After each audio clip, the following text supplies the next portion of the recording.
Hey guys, this is Allison, and I'm going to be sharing some of the things that I've realized recently. I feel like one of the things that I've really kind of understood and has really been kind of ingrained in my head because I've always known the concept of this, but for some reason it was quite vague because I couldn't really apply it in my real life, or I couldn't really kind of truly experience what it was like to apply this kind of thought process and this kind of belief. But I think one of the main things that I've realized growing up is that there's a lot of things and beliefs that really shape how you live and how you act and the way you respond to things that you honestly grow up not being aware of at all, not being aware on how much of a big influence this makes on who you are as a person and on the life that you get to experience because you're just not aware of it. But as you get older and as you become more self aware and as you take more time to kind of think about how you're acting and the reasons why you're experiencing the things you're experiencing, you kind of start to understand how much your childhood experiences really contribute to how you function as an adult. And I think that's one of the main things that I've realized recently, just how much conditioning, you know, is within me and how that has really affected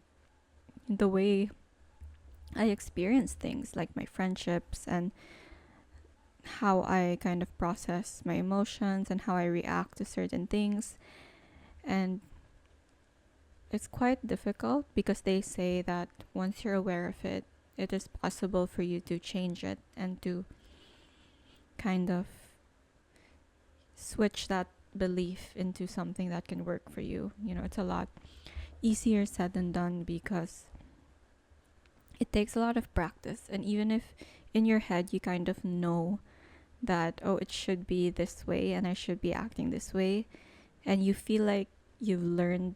that lesson, it doesn't really kind of truly sink in unless you get an experience that triggers that part in you and you actually have to face it head on with all of these emotions and all of these kind of conflicting ideas because you know theoretically this is how you want to act and this is how you want to kind of respond to this certain situation, but because of your past conditioning and how you've just how you carry these kinds of beliefs within you for so long, it's hard to kind of approach it in the ideal way that you would want to. But I feel like these triggers and these experiences kind of happen again and again as an opportunity for you to actually kind of shift and work through these certain things that you want to change and properly kind of solidify them within you. And it's quite interesting because I feel like it's not easy, but maybe that's the point. Maybe it's not supposed to be easy, and life really gives us these challenges, and for some reason it always seems to like trigger us and target one like some of our most insecure beliefs and some of our most self-limiting beliefs because it wants us to learn and it wants us to grow, and it's giving us all of these occasions and opportunities for us to bring it to our awareness and use it as a learning experience. So sometimes if you think, oh, how come this keeps happening to me, or how come bad things just keep coming up, or a certain situation just keeps repeating, I feel like instead of letting it eat you up and allowing it to demotivate you, I think you should use it as an opportunity for you to actually grow and use that as a stepping stone. This is an opportunity for you to practice what it is that you've learned, what it is that you've realized, and to finally kind of show to yourself that, hey, I'm not this person anymore, and I'm not reacting the way that I used to, because now that I know better, I can respond differently. And even if it's scary and it's triggering, this is an opportunity for me to prove to myself that I am doing what I need to do, and that I am capable enough of, with, overcoming whatever it is that life throws at me, because everything will always be a learning experience, and I will treat everything as a means to grow and to get better, instead of letting these experiences bring me down or reinforce, maybe certain beliefs that, oh, things don't work out my way, or things are always not so good. Why not reframe these experiences and kind of use it to your advantage, if you get what I mean?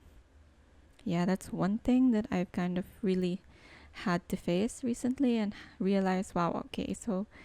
these situations, no matter how awful they may be and how they just seem to remind me of certain beliefs that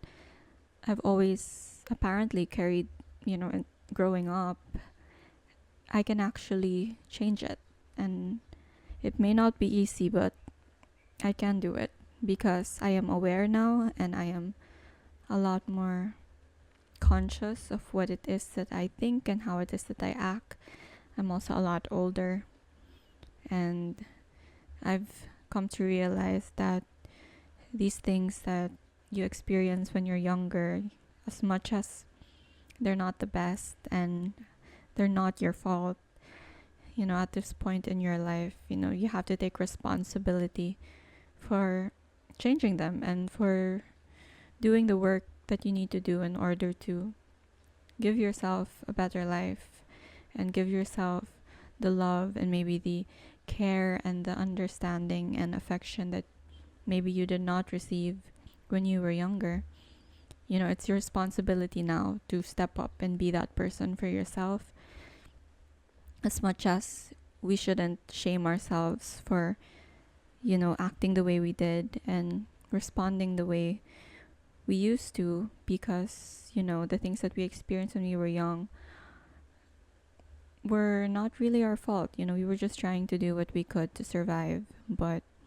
now that we are a lot more capable and hopefully a lot more aware, we have every single power we can to change it and to be better and to be different than the person that we used to. And I think that's quite comforting to know that no matter what happens and no matter what it is that you go through, you know now. And you may make mistakes along the way, but there's always an opportunity to change and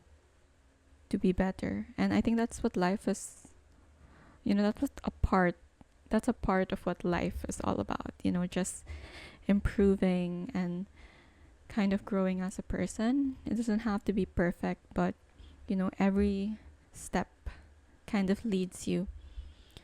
to becoming a better version of yourself. And I think that's something that we need to remind ourselves. We have to be proud and of the fact that we're doing what we can with what we know at this very moment. And it may not be perfect, but that's absolutely normal and acceptable, and that's part of life. I don't think we can ever really truly do something 100% perfect. But I think it's just important to enjoy the journey and to not be so hard on ourselves to be this incredible version that we want. Little steps, and little do we know we'll get there eventually. So patience, understanding, self-awareness, and being able to love yourself and forgive yourself throughout, the ups and downs of experiences. Yeah,